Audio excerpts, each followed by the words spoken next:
Hello folks, we come to the part 2 video of this exercise 14.3. In the last part we had seen about the quantifiers and the connecting words. Now here also nothing new, we will be just building upon that. Question number 3, they give us two statements and they are asking us whether they are negations of each other. So we have to understand the sentence and then we have to check whether they are negations. If yes, so, otherwise no. First statement says that x plus y equal to y plus x is true for every number x and y. So no matter whichever number you take x and y, they are such that x plus y equal to y plus x. That is the first statement. Second statement says that there exists real numbers x and y for which x plus y equal to y plus x. Though they don't mean exactly the same, but they are very similar. Like here they say that there is not all, like here they say that all real numbers x and y is such that x plus y equal to y plus x. But here they say there are some chosen x and y values where x plus y becomes equal to y plus x. So, but selectively, yes, but some more or less, though it doesn't mean exactly same, but yes, they are similar, the statements are similar. The question is whether they are negations. Now negation means they should mean opposite, but they don't mean opposite, okay. Though they are not exactly identical, they mean similar things. If it had to be a negation, probably you could have this statement like this: there exist real numbers x and y for which x plus y not equal to y plus x. If that was the case, then it would have been a negation. But here, because x plus y equal to y plus x, here of course it's for all the numbers, here for some numbers, okay. So that's the difference, like though it's exactly not identical, but there is similarity between the statements, they are not opposites, right. Our idea is if they are they mean opposite, then only we can call them as negations. So these, in short, these both statements, they are not negations. That's what we have to state. I'll just check if they are asking us the reason. Question says that check whether the following are negations and give reasons. Yeah, they want the reasons also, so we can write the reason also. Let's get back with this. The given statements are not negations.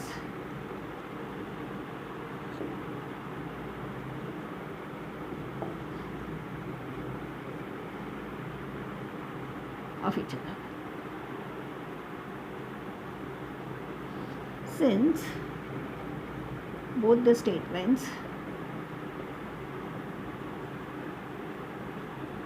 mean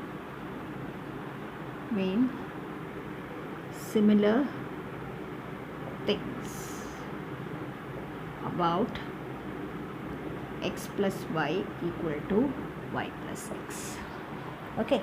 So that's about the this particular part. Question number 4 is a new thing, as we have done in question number 1 and 2. It is about the OR. The given three statements, they will have an OR. But now what we are going to do is, OR will be of two types. It is called as OR exclusive and OR inclusive. Now what's the meaning of OR exclusive and OR inclusive? OR inclusive means sometimes this OR, though we use the word OR, generally is used as an alternative. You take this or you take that, something like an option, like an alternate thing. But sometimes both also will work, like you can take this or you can take that, both ways. So in cases where it makes a sense, like both can be used, that OR will be OR inclusive.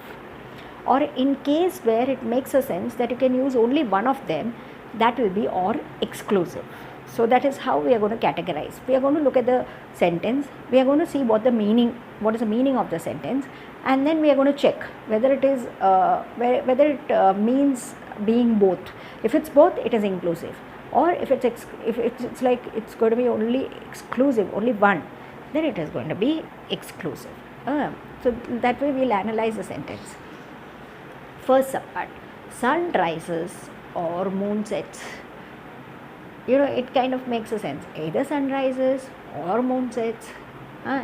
So whenever you have that kind of a thing, that sun is going to rise or moon is going to set, either one is only happening. It's not that both of them are happening, either sun rises or moon sets. Because they have given that kind of a sense, it is OR exclusive, right. Now I'll just check if they have they have asked. Let me check the question. State whether the OR is exclusive or inclusive, and give reasons for your answer. That's what the thing goes about. Right. So sun rises or moon sets, as we analyzed it, it is or exclusive. Exclusive means at a time only one thing happens. Since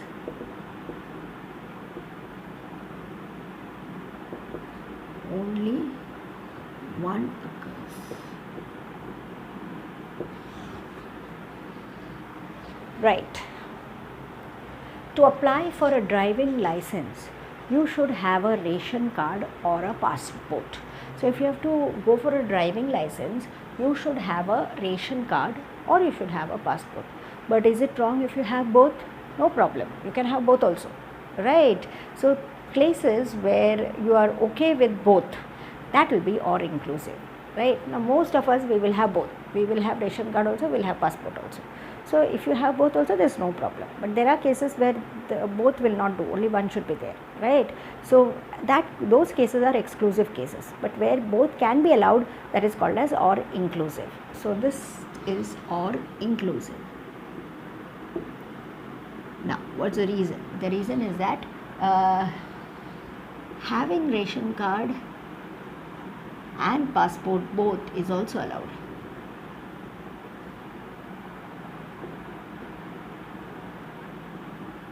Both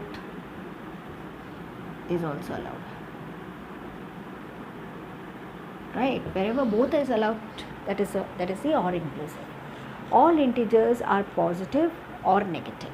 All integers are positive or negative.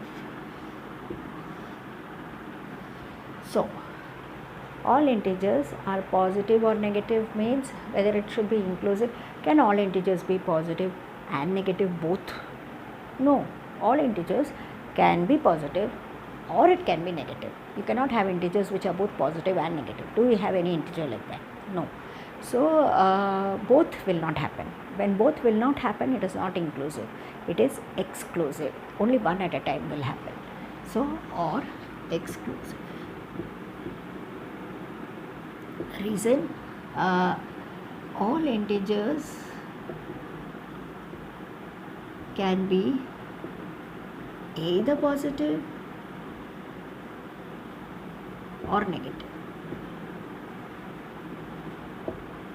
not both. Okay,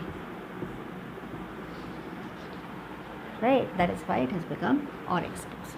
So that's all. It's a pretty small exercise with very few concepts. So that's how we finish the quest number 4, and we are done with the part 2 video also.